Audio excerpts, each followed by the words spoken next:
Yun yung yun yung secret formula ng magandang relationship sa family, dahil and yun din yung formula ng magandang career. Yung goal natin sa buhay hindi para maging busy 24/7 but to be purposeful. Mag-podcast ka tayo, hindi pwedeng ako lang. Dapat tayong dalawa. Hi guys! Good day! We are here on our first episode on Driven by Purpose. So, most of the time kasi kaming mag-asawa, nagta-travel kami and napakahaba ng time na marami kaming pinag-uusapan while he's driving. So, sabi namin, why not i-publish natin yung mga pinag-uusapan natin about life, about career, about spiritual growth sa podcast, no, while he's driving. So, again, welcome to our first episode, Driven by Purpose. So, ang balak nating pag-usapan ngayong araw na to is about how can you juggle, how can you balance yung spiritual growth, your career, and yung personal growth mo as a person. So, for context, kami po ay kakakasal pa lang, no? So, very, pa lang din kami. We're still exploring yung mga bagay na dapat matutunan din sa buhay mag-asawa. So, we also struggle with how to balance family time. Tapos, meron pa kaming negosyo. Tapos, meron din kaming separate na careers. So, how do we balance it, love? Siguro, syempre, the most important thing to balance or juggling yung 3 types na sinabi mo, na spiritual, career, and Spiritual, career, and family. So sa akin siguro the most important thing na kailangan mo munang pagpuhusan for now, since if you are currently student or papunta ka dun sa maturity ng age mo, siguro para sa akin importante na na mauna talaga yung spiritual muna, and then after the spiritual, family, and then family, after the family is the career. So how I manage that, siguro kailangan mas mataas sa akin yung spiritual maturity. Kasi kapag mas mataas yung spiritual maturity mo, everything goes on parang dire-diretso na yung pwedeng mangyari. Alam mo na kung paano mag-manage ng, hindi naman dahil spiritual na na tawag doon, na spiritual person ka, 'di ba? Hindi dahil spiritual person ka, lahat okay. Hindi ganun. Walang ganun sa buhay. Hindi perfect ang buhay. Baga, para lang sa akin, yun based on my own opinion, na para sa akin, yun ang importante, na maging okay muna yung spiritual life. After the spiritual life is magiging okay yung family mo, kasi alam mo na how you will respect your family, especially your parents and your siblings. Then after that, alam mo na kung saan yung purpose ng career mo. Kasi ang nangyari kasi sa akin, pinag-pray ko muna kung anong career yung, hindi, tapos na ako sa career Kumbaga, siguro mas naging mature kasi ako na may career na kaunti bago ako naging spiritual driven person. So, ang nangyari kasi, dahil nasa point na ako ng ganun, pinag-pray ko muna yung career ko. And then after that, sabi ko, Lord, bigyan mo ako ng ganitong trabaho, type of employer, type of person na makakahalubilo ng mga co-workers, and then yung ang tawag doon, yung atmosphere nung loob nung kumpanya, maayos, and then sana Christian, and then God make a way na magkaroon ako ng employer na hindi sa Philippines kundi sa US, na parang pastor na yung yung may-ari ng company, 'di ba? So yun yung sinasabi ko, na para sa akin importante sa juggling, na sinasabing juggling na yun, is yung spiritual spiritual journey mo. Kasi kagaya ng sinabi ko kay earlier na everything will follow everything talagang magiging align sa lahat ng gusto mo, sa purpose mo, sa career mo, sa family mo, and so on. So yun yung para sa akin. Nasagot ko ba? Nasagot mo naman based on your own experience. Kasi minsan kasi malayo kasi yung sagot ko sa topic Ayun, yung sa akin naman, I agree na dapat talagang ang pinakapagtuunan, most especially kung wala ka pa sa career season, nag-aaral ka pa lang, ang dapat mo talagang pagtuunan is spiritual. Kasi if you already have the career, you already have a family, in just one click, it could fall apart. Kapag hindi mo rin naman ginagamit sa mabuting paraan yung mga blessings na nakukuha mo. So, parang let's just see it in a way na kapag ka binibuild mo yung sarili mo, or kapag ka pinapabayaan mo na yung sarili mong mag-grow spiritually, you are building something na magiging foundation ng karera mo at saka ng family mo. I also can attest to that kasi before I met my husband, you know, I had a career, I had a relationship before marrying my husband. But I can say na during those times, bagsak ako sa spiritual.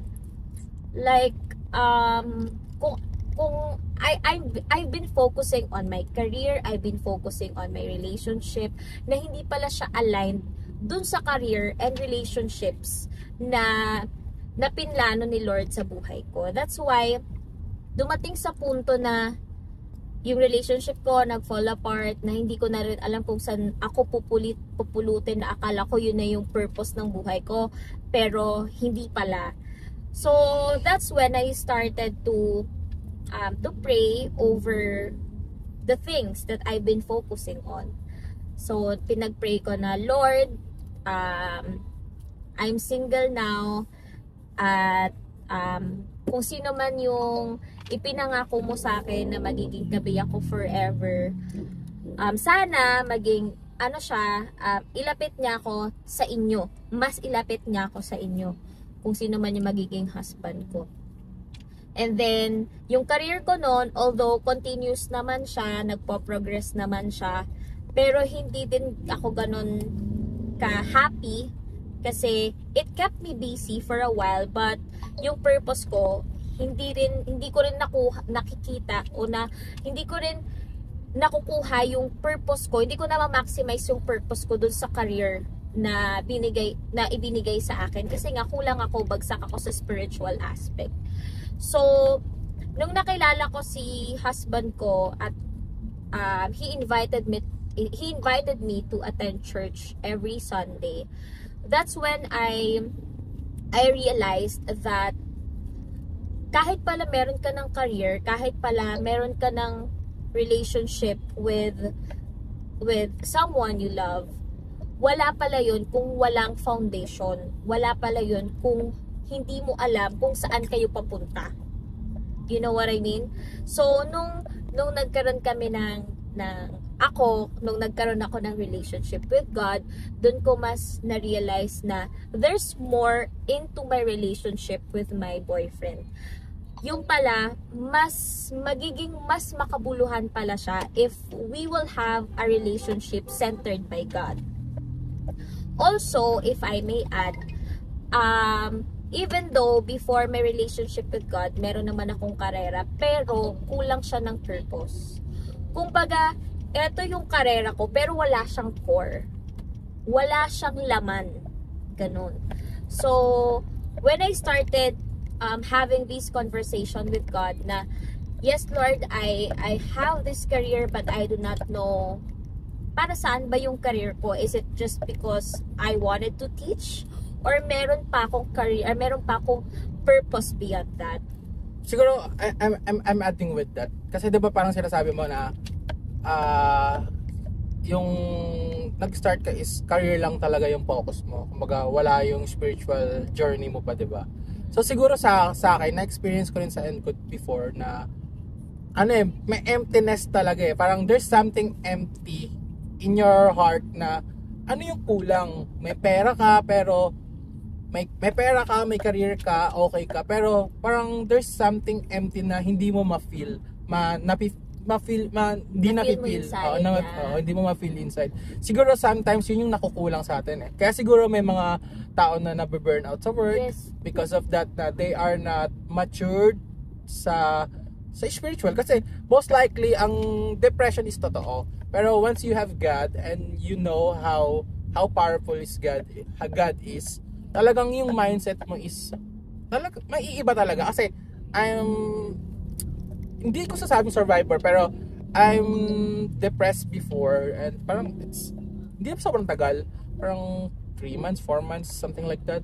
Pero I realized na ang kalaban mo talaga yung isip mo talaga. So that's why it's a mental problem. Yeah, kaya ang goal talaga, yung career andyan lang yan eh. Hindi ka maiiwan yan eh. Any age pwede kang maging successful.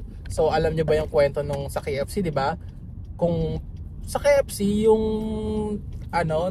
yung sa chicken, KFC ba 'yon? Yung matanda na siya na naging successful di ba? So yung career andyan lang siya palagi, hindi siya nawawala. Hindi siya walang edad sa career. So andyan lang siya talaga. Kaya ang pinaka talagang pagpokusan natin, hindi dahil Christian kami, hindi dahil nag-church kami, because it's important. It's a mess. Talaga. It's a mess.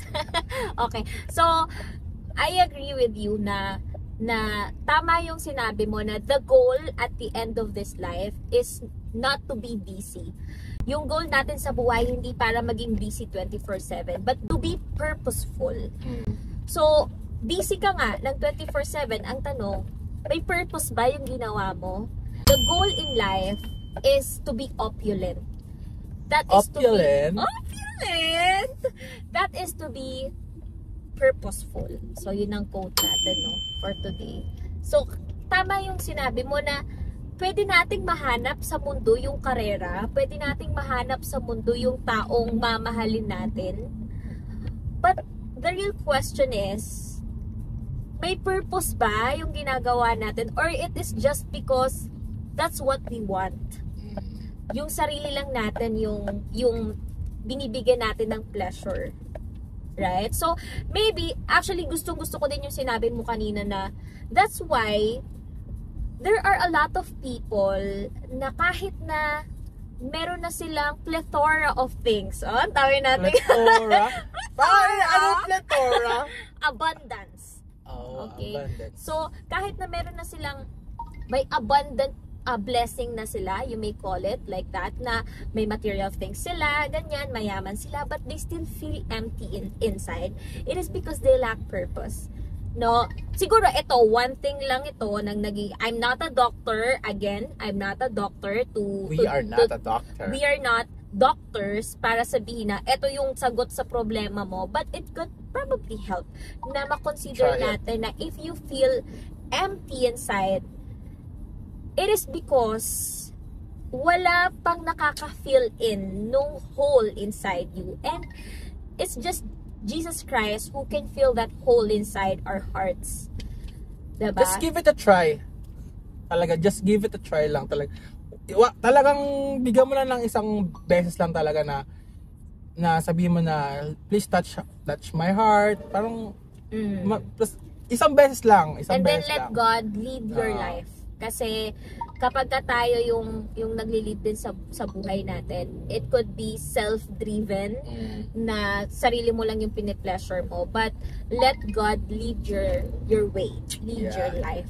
Ayun. Jesus, take the wheel. So that's one thing na kung bakit kailangan nating i-prioritize yung ating spiritual growth. It is because it is the foundation of all other things na pwede nating gawin sa mundong ibabaw. So after our spiritual growth, kapag sa tingin mo you have this intimate relationship with God, again, it will not just stop there. It's just a foundation. Pero hindi ibig sabihin na, okay, intimate na ako kay Lord. Stop ko na to, punta naman ako sa another thing. No, that's not what we're talking about here. Ang kailangan lang natin i-prioritize, but you have to juggle it all. All at the same time. So, after mong maprayo yung spiritual mo, maybe you could focus on more on, relationships and then career. Mahirap siyang pagsabay-sabayin. Pero again, kapag meron kang purpose in life, mas makikita mo yung beauty in it eh. Pero, no? Be careful. Sometimes kasi, Satan know you. And also, alam niya kung ano yung thinking na, minsan kasi, nadideceive tayo eh. Uy, ang ganda na ng career ko. Parang, eto na ata yun. Parang, eto na yung binigay ni Lord sa akin. Because, I prayed for this. I prayed for, kailangan maging tayo doon, maging aware. Sometimes kasi talaga, yun, ganun din kumilos ang, It deceives you, diba? It deceives talaga. It deceives our hearts din. So, that's why, babalik tayo doon na kailangan ang foundation mo talaga is your relationship with God. Kasi if you have this intimate relationship with God, you will not be deceived. Makikita mo if that plan, if that interests ay galing sa Panginoon or galing sa kaaway. And kasi, 'di ba, ang mga tupa, alam nila ang tunog ng kanilang mga amo. Yes. So dapat tayo bilang tupa ng Panginoon, alam natin kung ano yung gusto ng Panginoon sa atin. Yes, amen. Amen to that. And also, halimbawang meron ka ng good foundation spiritually. Isa din to sa gusto ko ring i-share. Although I cannot truly say na okay, successful na ako sa career kasi we are still growing. Kaming mag-asawa, we have different day jobs. Meron siyang job at night. He's working from home. Ako naman, meron din akong day job, which is I am a full-time public teacher. And together, meron kaming negosyo that we're working on. So, talagang yun din yung nagtitake up ng so much of our time because of those responsibilities.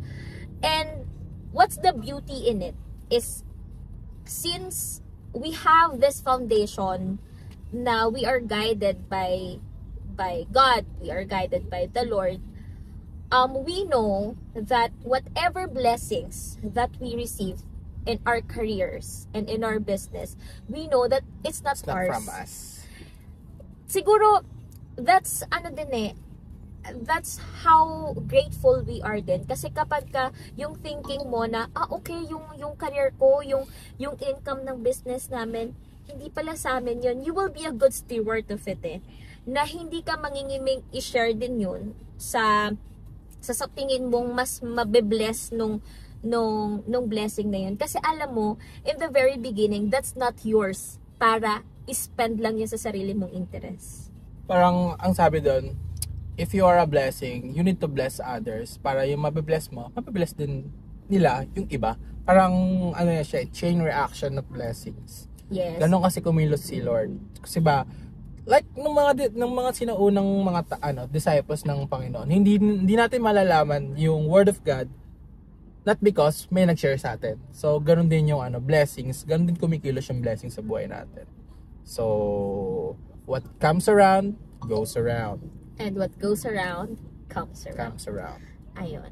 And for the last one, yung relationships. Sa akin, relationship ng family, relatives. Yeah, relationship with people. Sa akin, importante siya kasi sometimes, yan yung nakakalimutan natin bilang isang tao. Bilang isang human being, nasa dugo siguro natin talaga na kapag may ganito ka, kailangan mataas ka. Pero, respect everybody, even nasa lowest position. Parang treat them like a CEO. Parang kailangan mo silang i-respect din na kung paano mo nire-respect yung mga CEO ng regardless of their social status. Because they are created by the Lord. At lahat tayo ay pantay-pantay. Pantay-pantay tayo sa mata ng Panginoon. So siguro sometimes pa siguro sometimes. Madalas nakakalimutan ng tao maging isang tao. Nagpakatao. Maging, yun nga. Amen. Diba? Nakakalimutan ng tao magpakatao because of their social status. Sometimes yun talaga. Yun talaga yung Yun talaga yung nakikita ko. Nakakabulag ang kayamanan dito sa mundo. Na, again, kapag yung foundation mo medyo weak na you thought every single centavo that you receive, that you have, it's yours. Kaya yung pride and ego na yun, tumataas sa ulo. And then, diba, ang sabi rin sa Bible, huwag tayong umayon sa takbo ng mundo. So, kasi, alam natin kung gaano ka-sinful ang nature ng tao. So, kaya laging pinapalalahanan tayo ng Lord na huwag tayong makiayon sa takbo ng mundo. Pwede tayong sumabay kaunti, pero tawag doon, di ko mabanggit sa sa isip ko. Hindi tayo aayon, pero pwede tayo sumabay para makapamingwit, ganon. Okay. So, it's already 20 minutes. We would like to to congest it all lang sa within 20 minutes. So, before we formally end this first podcast of ours, do you have any more questions? Conclusions to make? Ikaw muna. Ikaw muna. Okay. Sige. So, sa akin, if you are a student, or if you are a career human, nasa season ka ng pagbibuild ng career, pagbibuild ng wealth, or nasa season ka pa lang ng relationship yung inuuna mo, let us all remember that spiritual aspect should be the foundation of it all. Kasi if you have the career, if you have the wealth, if you have the relationships, but if it is not purpose driven by God, then mabilis lang mag-vanish yon in one clip. So kailangan let's build our career, our wealth, our relationship hindi sa sand pero sa rock. Na kung saan yung rock na yon, yun yung spiritual natin, yun yung spiritual aspect natin, na kahit na anong storm ang dumaan, kung matibay yung foundation natin, which is our spiritual aspect, hindi siya madaling mabubuwag. Ay, ako. Tama naman. Wala naman akong sigurong masyadong i-add. Kasi yun naman talaga, para sa akin, siguro kung sa iba, corny yun, because they are... Lalo na kapag hindi sila used on spiritual. Ganun. Pwede nyong gawin siguro, change your mindset. Kung ayaw nyo talaga ng spiritual journey, let's change your mindset to something different na let's be ang tawag doon narcissist tuloy, optimistic. Kasi hindi naman sa lahat ng pagkakataon kailang optimistic pa ka ng ganito na optimistic ka sa bagay na I know na pag naging ganito yung pananaw ko, mangyayari and magiging okay. If you are not just spiritual na spiritual na tao. Sometimes yung mga hindi spiritual, they call it the universe. The universe. You attract the law of the universe. Yung universe ang magbibigay sa iyo. Just claim it. So, ayun. Siguro sa overall, para sa akin, importante yung lahat ng yun. Pero ang highest point talaga is yung spiritual journey mo. Kasi lahat ng bagay parang nakapaloob dun eh. Parang yun yung secret formula ng magandang relationship sa family.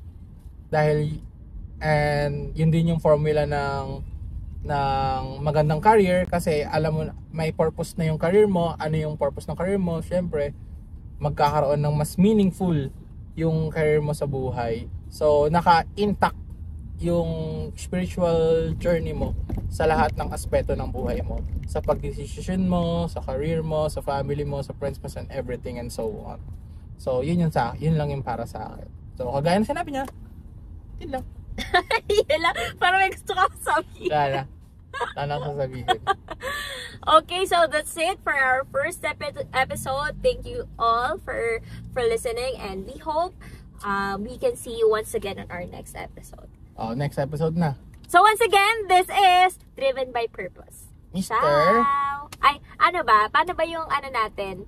Pag-out natin. So, this is, once again, Driven by Purpose by Mr. and Mrs. Adorable. Ciao!